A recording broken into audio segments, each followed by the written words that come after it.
하나님 말씀 출애굽기 24장입니다. 구약성경 두 번째 책 출애굽기 24장 1절에서 8절 말씀 같이 읽겠습니다. 1절부터 있습니다. 또 모세에게 이르시되 너는 아론과 나답과 아비후와 이스라엘 장로 70인과 함께 여호와께로 올라와 멀리서 경배하고 너 모세만 여호와에게 가까이 나아오고 그들은 가까이 나아오지 말며 백성은 너와 함께 올라오지 말지니라. 모세가 와서 여호와의 모든 말씀과 그 모든 율례를 백성에게 고하매 그들이 한 소리로 응답하여 가로되 여호와의 명하신 모든 말씀을 우리가 준행하리이다. 모세가 여호와의 모든 말씀을 기록하고 이른 아침에 일어나 산 아래 단을 쌓고 이스라엘 12지파대로 12기둥을 세우고 이스라엘 자손의 청년들을 보내어 번제와 소로 화목제를 여호와께 드리게 하고 모세가 피를 취하여 반은 여러 양푼에 담고 반은 단에 뿌리고 언약서를 가져 백성에게 낭독하여 들리매 그들이 가로되 여호와의 모든 말씀을 우리가 준행하리이다. 모세가 그 피를 취하여 백성에게 뿌려 가로되 이는 여호와께서 이 모든 말씀에 대하여 너희와 세우신 언약의 피니라. 아멘. 여기 오늘 출애굽기 24장인데요. 1절부터 8절까지 읽었는데 말씀의 제목은 피로 맺은 언약, 피로 맺은 언약 말씀을 증거하도록 하겠습니다. 하나님께서 모세 때 이스라엘 백성과 맺으신 언약에 대해서 지난 시간에 살펴봤고 또 오늘 또 다음 시간까지 살펴보고자 합니다. 모세와 맺은 언약의 특징 중에 하나가 지난 시간에 율법이라고 그랬습니다. 하나님의 율법. 그런데 오늘은 또 어떤 특징이 있냐면 피로 맺은 언약. 오늘 이것이 나오죠. 언약식이 간단하게 끝난 것이 아니라 아브라함 때도 하나님께서 여러 번 나타나셔서 언약을 반복하셨습니다. 근데 모세의 이 언약은 특별히 이스라엘 백성이 애굽에서 나와서 시내산 아래에 다 머물렀을 때 거기서 대충 한 1년가량 머뭅니다.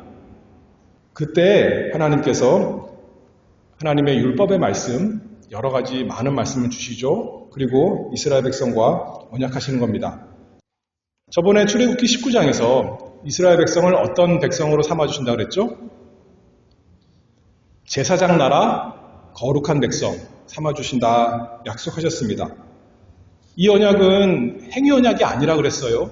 이스라엘 백성이 잘하면 너희가 하나님의 백성이 되고 그렇지 않으면 안 된다라는 것이 아니라 한편으로는 그런 것 같지만 맞지만 이미 하나님의 백성 된 자들에게 하나님께서 다시금 약속하시고 다시금 언약을 베푸십니다. 아브라함 언약, 그 은혜 언약과 이어지는 계속된 은혜 언약입니다. 그래서 19장에 이스라엘 백성들이 하나님 말씀 우리가 다 지키겠습니다. 약속을 했습니다. 그리고 오늘 본문에서 또 약속하는데 19장과 오늘 24장 사이에 어떤 말씀이 있냐면 출애굽기 20장에는 우리가 잘 아는 십계명이 있습니다. 십계명은 하나님의 도덕법입니다. 인간으로서 어떻게 바르게 살 것인가에 대한 도덕법을 가르쳐주는 십계명. 그 다음에 21장부터 23장은 그러면 이스라엘 백성으로서 이제는 한 국가로서 한 민족으로서 어떻게 살아야 되는가 그 서로 간에 지켜야 될 율례에 대해서 시민법, 사회법이라고 그럴까요? 시민법 또는 사법적인 것에 대해서 하나님께서 말씀하십니다. 그리고 오늘 이제 24장에 이르렀습니다. 1절 읽어보겠습니다. 또 모세에게 이르시되 너는 아론과 나답과 아비후와 이스라엘 장로 70인과 함께 여호와에게로 올라와 멀리서 경배하고 너 모세만 여호와에게 가까이 나오고 그들은 가까이 나오지 말며 백성은 너와 함께 올라오지 말지니라. 이 언약 맺는 거 보면 언제나 하나님께서 찾아오셔서 주권적으로 선제적으로 명하십니다. 사람이 또는 하나님의 백성이 하나님께 나아가서 하나님 제발 우리와 약속해 주세요. 언약 맺어 주세요. 그렇게 해서 되는 것이 아니라 하나님께서 먼저 찾아오셔서 은혜롭게 주도권을 가지시고 그 기뻐하시는 대로 명령하시는 것, 순종해서 언약을 맺게 됩니다. 3절 또 읽어봅니다. 모세가 와서 여호와의 모든 말씀과 그 모든 율례를 백성에게 고하매. 여호와의 말씀과 그 모든 율례, 그러니까 아마도 그 앞에서 20장에서 말씀했던 십계명, 그리고 21장에서 23장까지 있는 말씀, 그 율례들, 시민법에 대해서, 하나님의 율법에 대해서 이렇게 다 말씀했을 때 대답합니다. 그들이 한 목소리로 응답하여 가로되 여호와의 명하신 모든 말씀을 우리가 준행하리이다. 이게 하나님과 언약 맺는 하나님의 언약 백성의 마땅한 응답이죠. 하나님의 말씀하시면 하나님의 백성은 우리말로 하면 두 글자 뭐라고 대답해야 돼요? 아멘. 언제나 그래야 되는 겁니다. 하나님 잠깐만요 이렇게 하는 게 아니라 하나님 잠깐 기다리세요. 생각해 볼게요.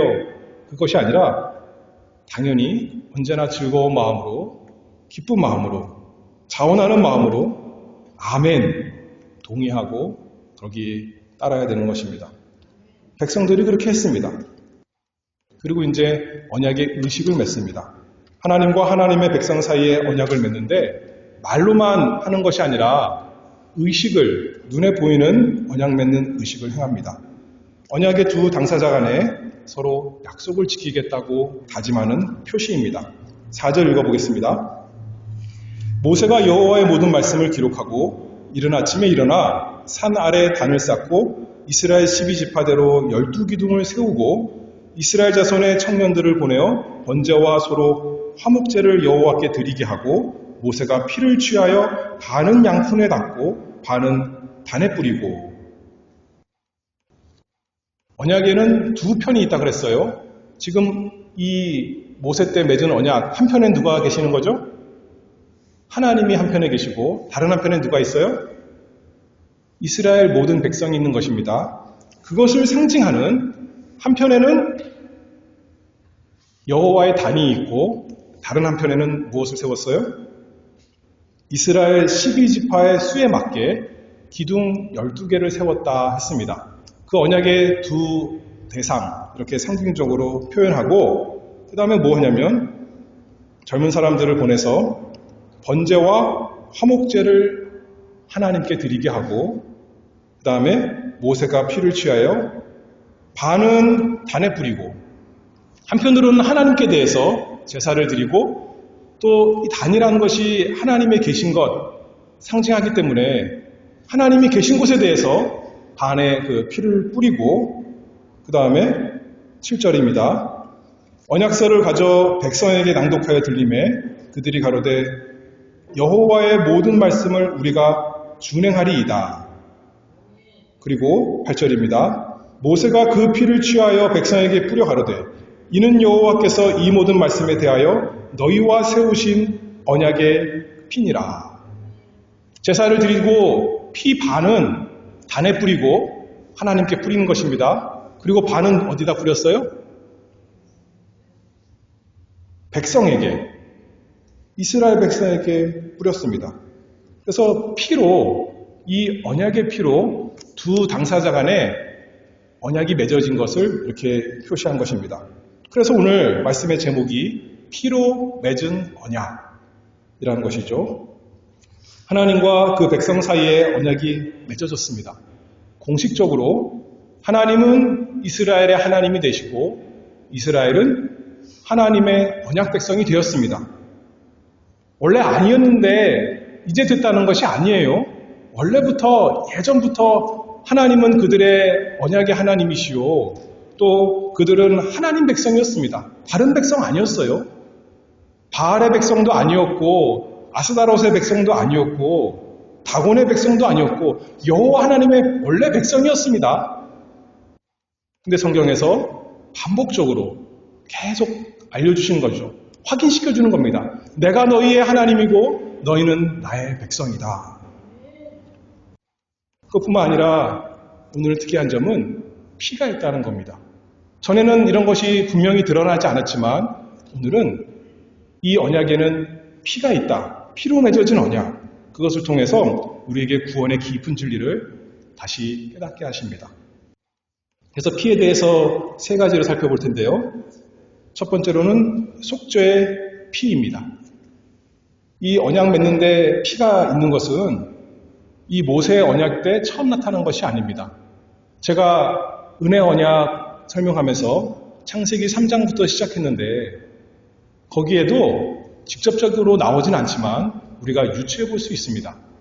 타락한 아담에게 오셔서 구원을 약속해 주시면서 한편으로는 그 죄의 대가로 에덴 동산에서 쫓겨나지만 하나님께서 그들에게 뭘 입혀주셨어요? 가죽옷을 입혀주셨어요. 짐승의 가죽옷. 그것을 만들기 위해서는 짐승이 피를 흘려야 됐다는 거죠. 거기에 피가 암시되어 있습니다. 그리고 창세기 4장에서 아담과 하와의 두 아들이 제사를 드리는데 한 제사는 피가 없는 제사고 한 제사는 피가 있는 제사. 아벨의 제사는 하나님께 짐승의 제물을 드리는 제사. 피가 있는 제사를 드렸습니다. 하나님께서 기뻐 받으셨습니다. 노아 방주에서도 마찬가지입니다. 노아 방주 이제 타는데 그냥 똑같이 짐승들 2쌍씩 다 태운 것이 아니라 어떤 짐승들은 7쌍씩 태웠어요. 그 차이가 뭔가요? 2쌍씩 태운 짐승과 7쌍씩 태운 짐승의 차이?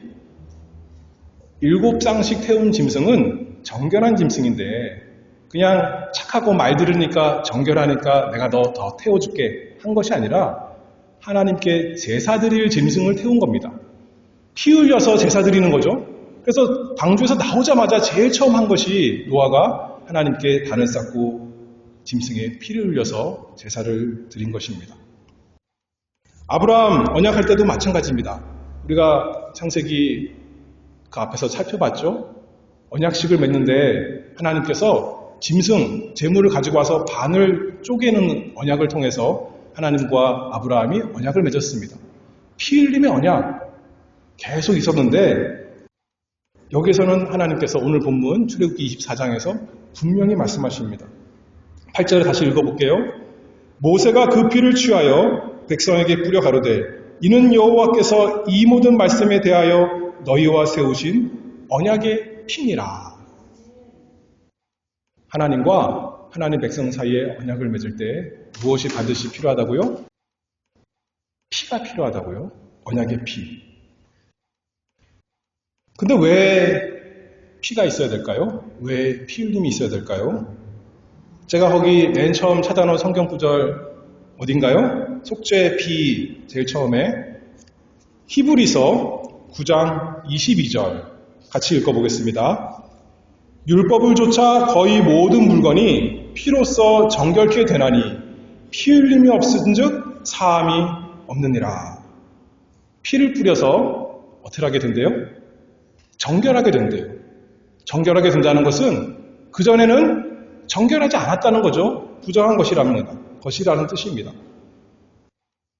위생적으로 또는 보이는 것으로 더러웠는데 피를 묻히면 깨끗해져요? 보이는 것으로 보면 더 더러워지죠. 피가 묻으니까.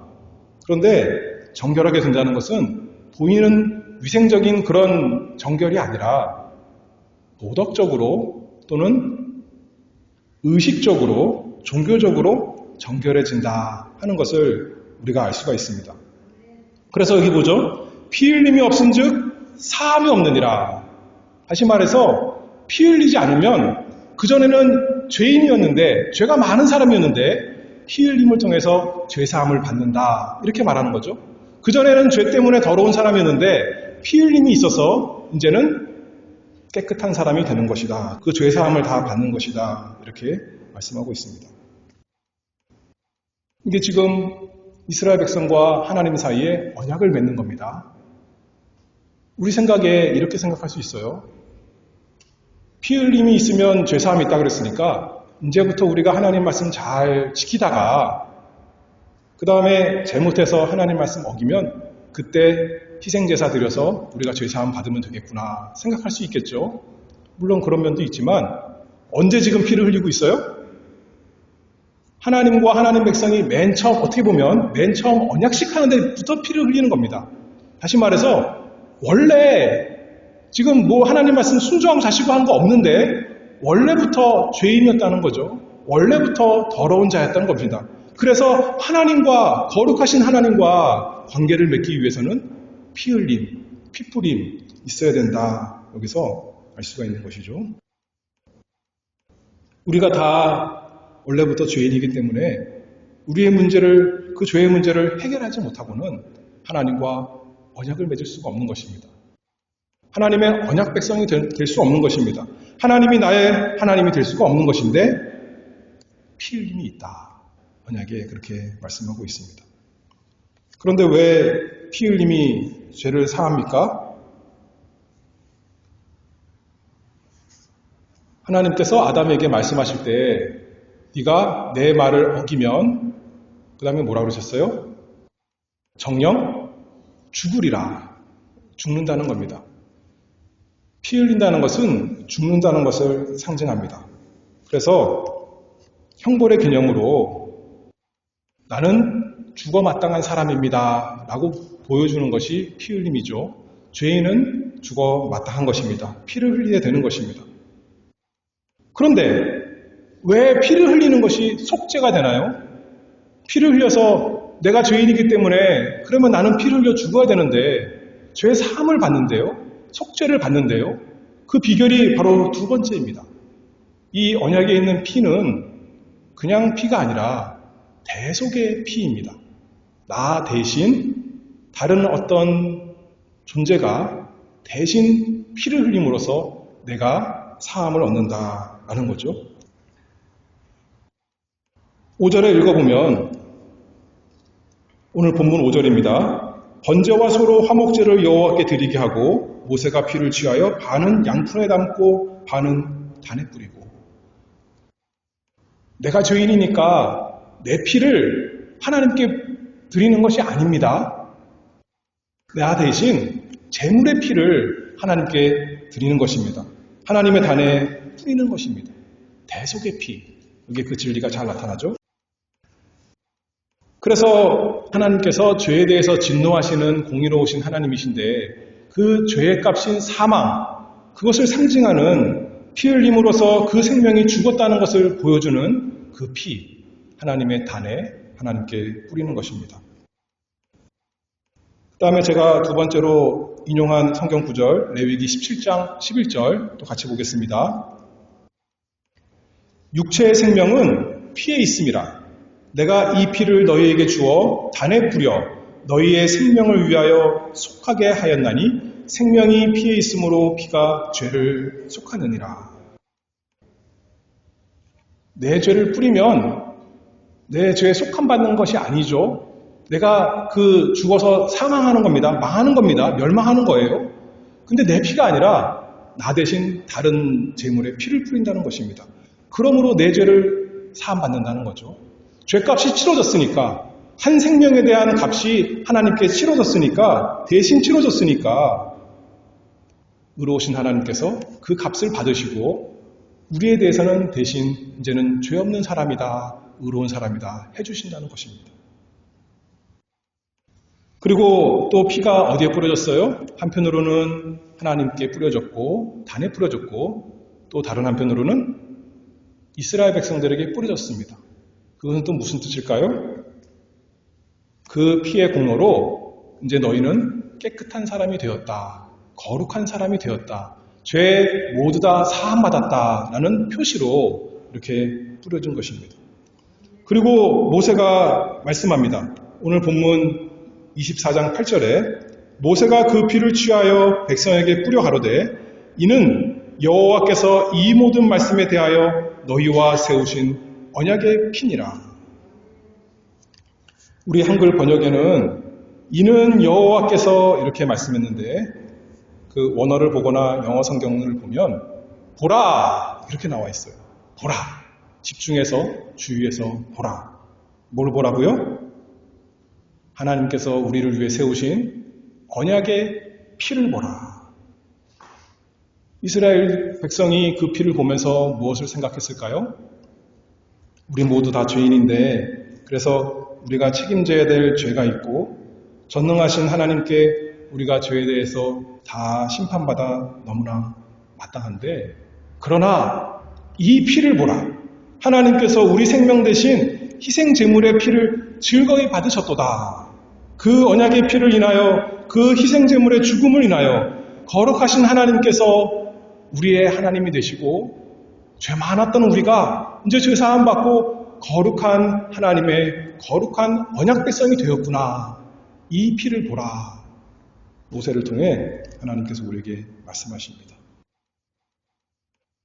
그래서 이 언약의 피는 죄를 사하는 속죄의 피요, 또 대속의 피, 대신 우리를 위해 흘리는 피요, 세 번째는 그런데 상징적인 피입니다.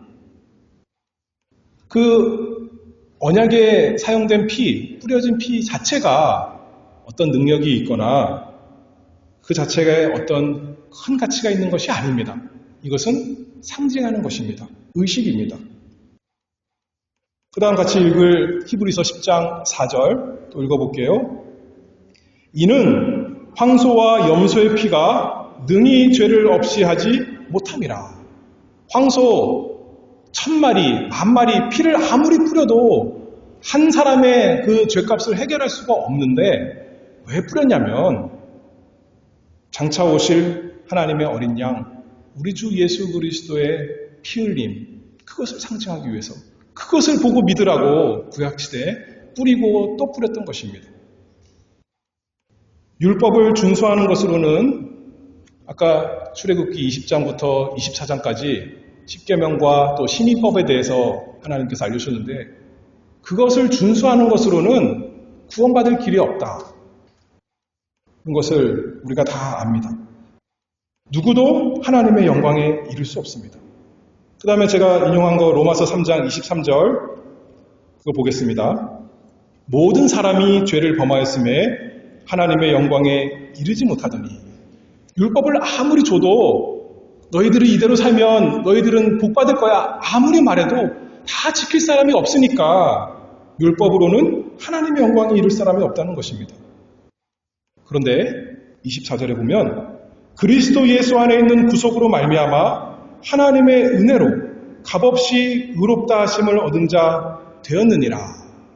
예수 그리스도로 인해서 값없이 구원받는 사람 되었는데 이 예수를 하나님이 그의 피로 인하여 믿음으로 말미암는 화목제물로 세우셨으니 이는 하나님께서 길이 참으시는 중에 전에 지은 죄를 간구하심으로 자기의 의로우심을 나타내려 하심이니.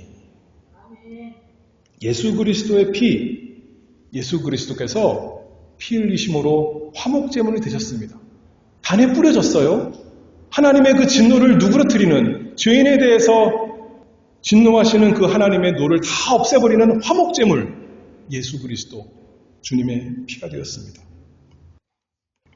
예수님께서 십자가 지시기 전 전날 밤에 제자들에게 말씀하십니다. 거기에 또 있죠. 마태복음 26장 28절에 성찬을 제정하시면서 이것은 죄사함을 얻게 하려고 많은 사람을 위하여 흘리는 바 나의 피 곧 뭐라고 그랬어요? 언약의 피니라. 이 말을 제자들이 들었을 때 무엇을 생각했어야 되는 거예요? 출애굽기 24장을 생각했어야 되는 거죠. 언약의 피. 그게 바로 우리 주님 말씀하는 거구나. 주님이 우리를 위해서 흘리시는 피를 말하는 거구나. 그때는 이 말씀 들을 때는 맨 처음에 몰랐겠지만 나중에 성령께서 깨닫게 하셨을 것입니다. 그래서 보라, 이는 여호와께서 이 모든 말씀에 대하여 너희와 세우신 언약의 피니라 라고 할 때 구약시대는 상징적으로 염소의 피, 소의 피, 양의 피를 봤지만 우리는 누구 피를 봐야겠습니까? 우리를 위해서 피 흘리신 예수 그리스도, 그분의 피를 바라보는 것입니다. 그분이 우리의 언약의 대표, 언약의 중보자, 우리를 위해서 언약의 피를 흘리신 우리의 구주이십니다. 보라! 그랬어요. 보라는 게 눈으로 보라는 거예요?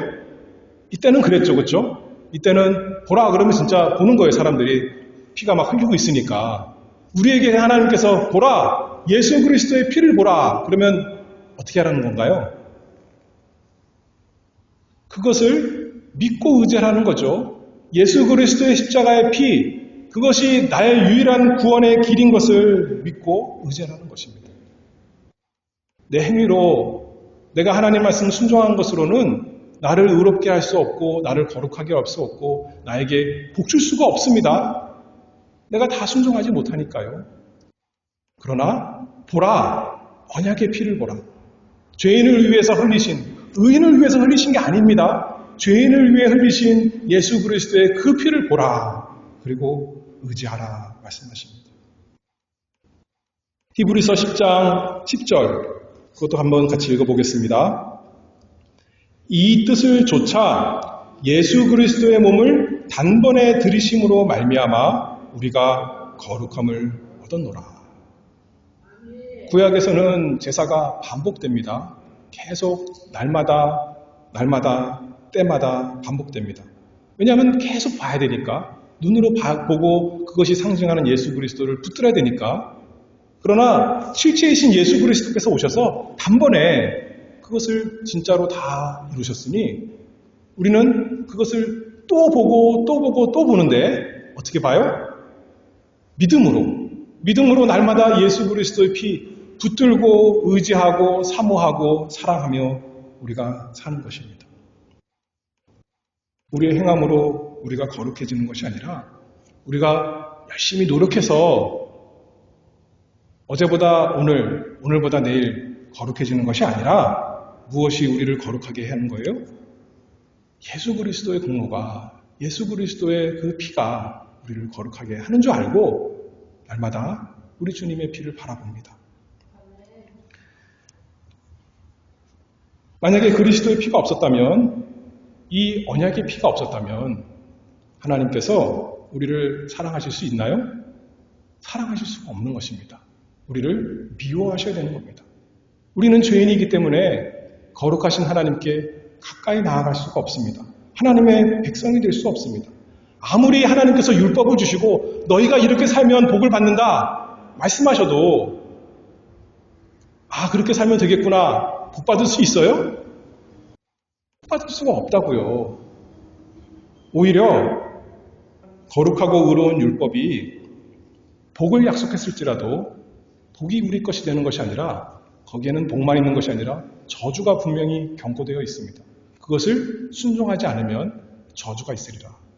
우리가 크게 합당한 거죠. 그러나 무엇을 보라고요? 언약의 피를 보라. 언약의 피를 보라. 예수 그리스도의 피를 보라. 그래서 이게 얼마나 은혜 언약입니까? 모세 언약. 우리가 모세 언약 율법만 가닥 볼 때는 그게 우리 자체의 복이 될 수가 없습니다. 근데 언약의 피가 있고 이제는 앞에는 율법이 있었는데 20장부터 23장까지, 이제 25장부터 30장까지는 하나님께서 어떻게 죄인들을 다루시는가, 성전을 통해서, 성전의 희생제사를 통해서 어떻게 하면 부정한 사람이 거룩한 사람이 될 수 있는가에 대한 얘기가 잔뜩 있습니다. 왜냐하면 이것이 행위 언약이 아니라, 우리의 행함대로 구원받고 복받는 행위 언약이 아니라 하나님의 은혜로 그리스도의 피로 우리가 은혜받고 복받는 것이기 때문에 가득한 것입니다. 하나님의 피, 예수 그리스도는 단순히 사람이 아니라 또한 하나님이시기 때문에 하나님의 피입니다. 이게 그렇게 말할 수 있습니다. 성경에 표현이 되어 있습니다. 피로 맺어진 언약, 하나님의 아들의 피, 우리를 위해서 뿌려졌습니다. 하나님의 영광을 위해서 하나님께, 또 하나님의 백성에게, 우리에게 뿌려졌습니다. 그건 얼마나 놀랍습니까? 하나님께서 약속하신 복이 우리에게 어떻게 온다고요? 예수 그리스도의 피로 인해서 우리에게 온다고요. 우리에게 하나님과 화평을 누릴 수 있게 하시고, 하나님을 아버지로 섬기며 하나님 아버지께서 우리를 사랑하시고 이 세상에서 우리에게 고난이 있지만 환난도 있고 슬픈 일도 만나고 어려움도 많이 만나지만 하나님의 은혜로 우리가 믿음을 저버리지 아니하고 하늘 소망 가지고 끝까지 인내할 수 있는 그 모든 복이 우리에게 반드시 있습니다. 우리가 잘해서요? 아니라 예수 그리스도의 피가 흘려졌으니까요. 하나님께도 뿌려졌고 우리에게도 뿌려졌거든요. 그러니 우리에게 영원한 사랑이 있습니다. 히브리서 9장 13절 거기도 읽어볼게요. 염소와 황소의 피와 및 암송아지의 죄로 부정한 자에게 뿌려 그 육체를 정결케 하여 거룩해 하거든. 구약에 의식적으로 그랬다는 거예요. 14절 하물며 영원하신 성령으로 말미암아 흠없는 자기를 하나님께 드린 그리스도의 피가 어찌 너희 양심으로 죽은 행실에서 깨끗하게 하고 살아계신 하나님을 섬기게 못하겠느냐. 예수 그리스도의 피로 예전에 지었던 모든 죄 사함받는 것뿐만 아니라 또 우리에게 뿌려져서 어떤 은혜가 있대요? 이제는 우리 행실이 깨끗한 사람 될 수 있게 해주신다는 겁니다. 살아계신 하나님을 즐거이 그냥 율법의 말씀 할 수 없이 강압적으로 어쩔 수 없이 괴로워하면서 순종하는 것이 아니라 즐거이 순종하는 사람 되도록 무엇이 뿌려졌어요? 그리스도의 피가 우리에게 영적으로 뿌려졌습니다. 사죄의 은혜만 아니라 성화의 은혜도 예수 그리스도의 피로 이루어졌으니 이 은혜 언약 얼마나 복되고 얼마나 좋습니까? 마지막 히브리서 13장 거기 20절부터 21절 읽어볼게요. 이게 마지막입니다. 양의 큰 목자이신 우리 주 예수를 영원한 언약의 피로 죽은 자 가운데서 이끌어내신 평강의 하나님이 모든 선한 일에 너희를 온전케 하사 자기 뜻을 행하게 하시고 그 앞에 즐거운 것을 예수 그리스도로 말미암아 우리 속에 이루시기를 원하노라. 영광이 그에게 세세 무궁토록 있을지어다. 아멘. 우리는 예수님을 믿는 사람들입니다. 예수 그리스도의 피가 우리에게 뿌려졌습니다. 우리가 모든 죄를 사함 받았고 그것뿐만 아니라 이제는 우리를 하나님께서 선한 일에 온전케 하시도록 만드실 것을 믿습니다. 날마다 영광이 세세 무궁토록 이 우리에게 은혜를 주신 우리에게 예수 그리스도 주신 하나님 찬송하며 걸어가는 우리 모두 되길 바랍니다. 기도하겠습니다. 거룩하신 하나님 아버지 감사합니다. 하나님께서 저희에게 거룩한 율법 주셔서 그 말씀대로 살아가게 하신 것 감사합니다. 그러나 우리 스스로 그 말씀을 다 지킬 수 없지만 하나님께서 우리 구주 예수 그리스도 하나님의 어린 양 주셔서 그 피를 흘리게 하시고 하나님의 제단에 또 우리 양심에 뿌려주셔서 우리로 하여금 우리 모든 죄를 사함받고 이제는 하나님 즐거워하며 순종할 수 있는 사람 되게 하셨사오니 감사합니다. 하나님 아버지 사랑합니다. 예수 그리스도 우리 주님이시여 우리가 경배하며 찬송합니다. 날마다 우리 삶에 그 주님의 피의 능력이 나타날 수 있도록 함께해 주시고 은혜 위에 은혜 내려주시기를 간절히 바라옵나이다. 그래서 주님께서 우리를 부르신 그 복된 삶으로 선하고 아름다운 삶 우리가 이 세상에서 살아가고 주님께 영광 돌릴 수 있도록 저희에게 은혜 주시기를 바라오며 예수 그리스도의 이름으로 기도하옵나이다. 아멘.